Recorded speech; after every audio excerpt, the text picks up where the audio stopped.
Hello, David Sritsky for the Bond Experience. Welcome back. I am so excited to be with a longtime friend of mine, but also I'm a fan of his and what he does on Matched Perfectly, an amazing Instagram that really follows two individuals that are not only passionate about living the Bond lifestyle, but passionate about themselves, and it shows. It comes through a two-dimensional digital world and connects to a lot of people, and I think it acts as an inspiration to us. But I'd like to welcome 50% of Matched Perfectly to the table here. Bobby Morelli, welcome back to the show. Thank you, David. It's nice to be here. Thanks for the intro. Of course, well, it's well deserved. And Bobby, I'll say the word warned. I had warned you.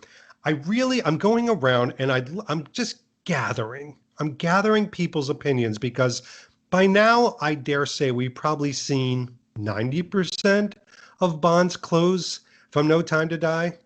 And I think it's time that we start to form opinions. And listen, opinions are subjective, and we should all realize that, and none of them are wrong. But I do like to gather them and get people's purviews on them. So let's talk about generalities. No Time to Die. What do you think about some of the Bond fashion choices that you've seen? I think there's some hits and I think there's some misses for Hmm. me. And I would say, probably to give some context, my favorite Daniel film in terms of sartorial aspects is Quantum. So I like, and I know you're a fan, I'm a fan of the film. I know that Yeah. gets a lot of slack and that's another discussion, but I think the wardrobe and the clothing in that is just like so well done. I think in No Time to Die, I think there's some more fantastic suiting. I think the Tom Ford suits look great. Um, I question though, it's like I know you have the tie slide. It's like it's not attached to his shirt. It's like there's some like oddities around that. Yeah. So, but the cut and I love the fabrics. I love the ties. And I think the more formal looks and the suiting looks great. I think it's a step or two down in some of the casual looks from what we've come to expect from Daniel's Bond. I don't know how many shawl neck um, cardigans were sold after Quantum. I have one. I'm sure most people watching this have one. Mhm. Or how many Harrington jackets were sold after that. It's like, or how many Billy Reed peacoats. There's some of those just like iconic looks that you can pull off in everyday life. And I look at some of these, and I think they're okay for Daniel. I think maybe this is Daniel knowing this is his last go round and really stretching it. Like that duster coat, super cool. I just don't know where do you wear that in the real world without looking like that's playing dress up. I couldn't pull that off. So I think that's a miss for me. Does it work in the film? Probably. Um, I think some of the like that Connolly jacket, the cut is a little big. I'm a skinny guy, so I think that would make me look like even more emaciated. So, you know what I mean? I don't think that one's for me. I think some of the pieces that are for me, and maybe it's because it's a throwback to Casino. I like the fact when we see him in Jamaica on the sailboat, it looks to be this sunspell shirt and some navy swim shorts. That's cool. I like that. Croquis aside, I'm not sure if I'm a fan of those or not, but I like that. I'm a fan of the sunglasses this go round. I Mm. think the Vornays are great. I think the Yeah. Barton Pereiras are great. So I think they really nailed it with the sunglasses.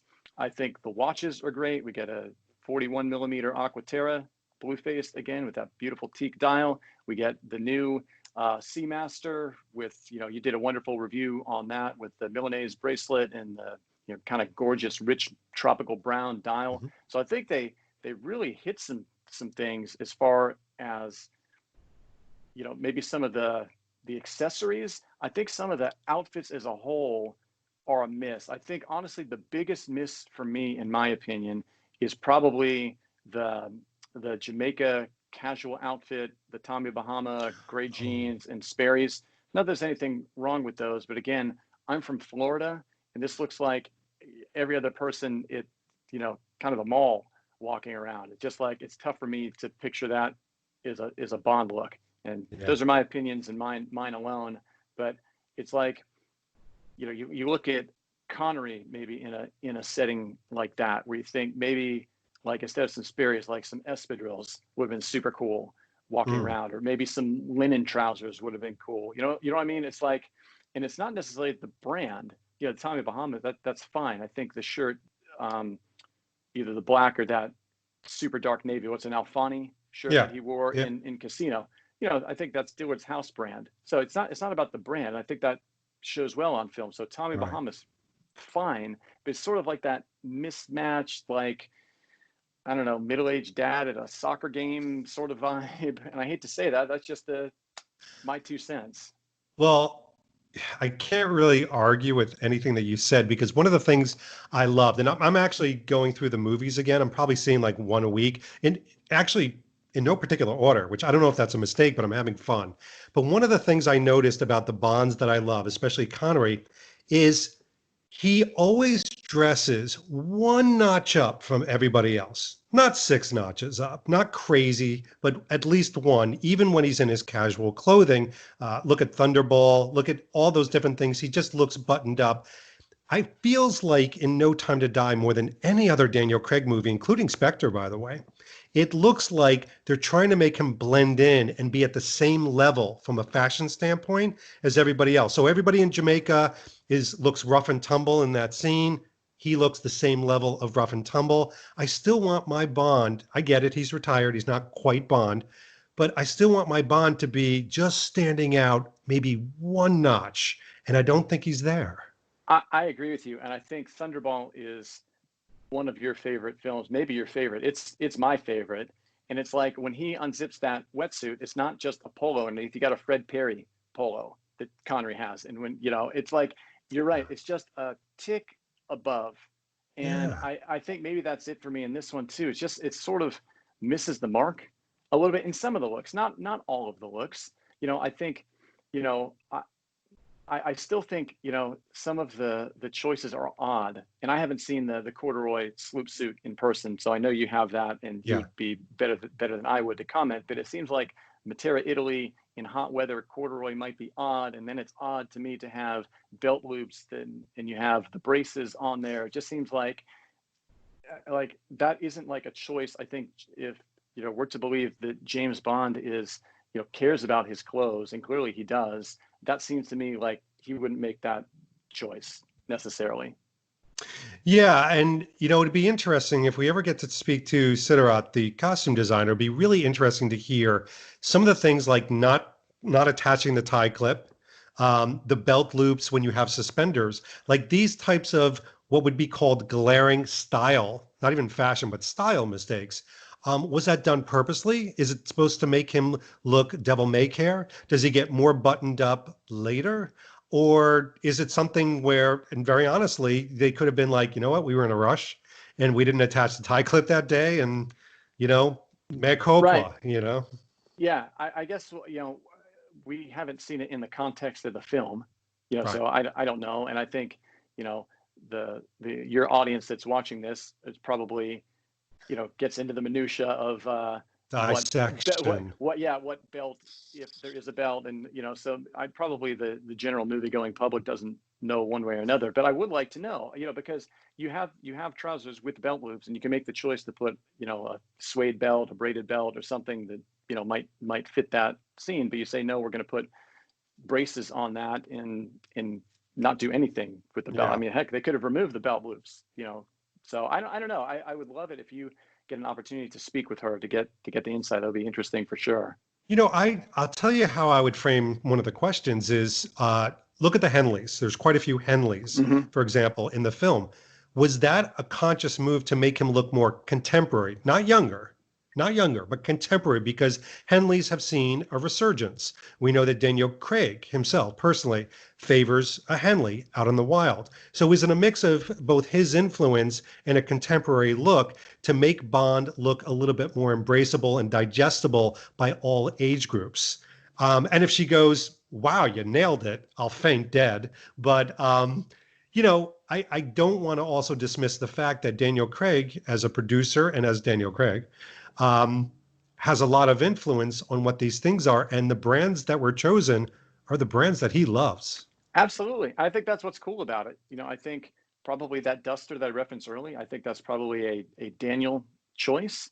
And another outfit I really do like the tactical outfit. I like that in-peel I woolly do. pulley sweater with that boat neck and the like tactical trousers and boots. I think, that's a very, very cool Bondian look. So it's like 50-50 for me is Yeah. terms of, sartorial hits and misses. I like the Jamaica boating one. Like you said, the simple navy shorts, simple gray. I also do like and it could be. I have a feeling it's going to be a very quick scene, like blink and you miss it. When he goes to the garage to get the Vantage, Oh, and yeah. he's in the RGT jacket with the white shirt, and it looks like jeans.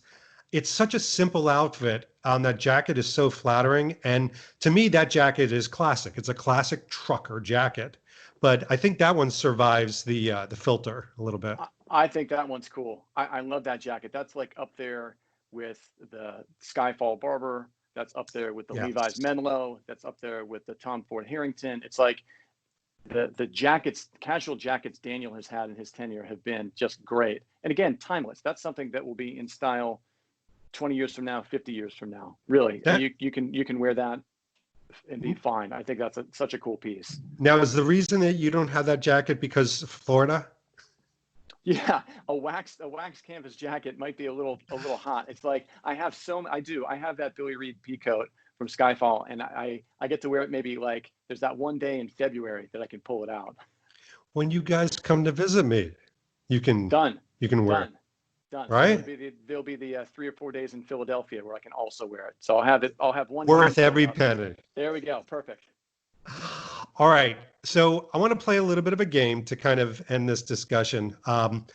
And I think it's worthy. And I know some of the brands that you tend to gravitate to, but this is going to be more of a style question than anything. But let's say that for the next Bond, um, the production group says, this time around, let's put together a small focus group.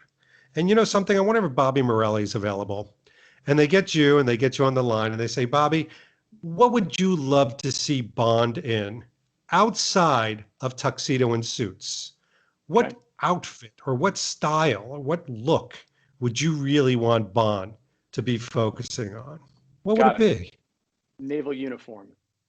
The You naval. did not hesitate at all. Yeah, I tell you, it's been too long since we've seen that.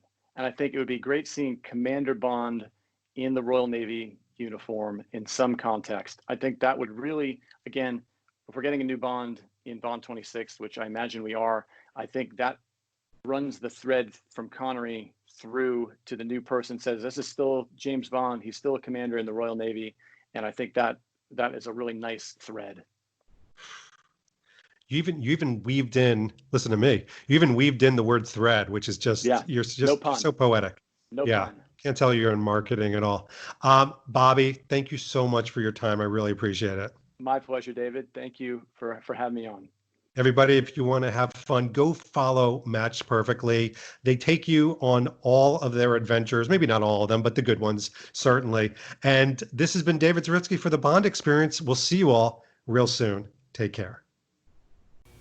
Thanks for watching this episode. If you want to be up on the latest from the Bond Experience, just click on this subscribe and subscribe to our channel. You're going to get all the latest and greatest information, plus some exclusive content. And by the way, speaking of content, here's something especially for you, just because we know you. Talk to you soon.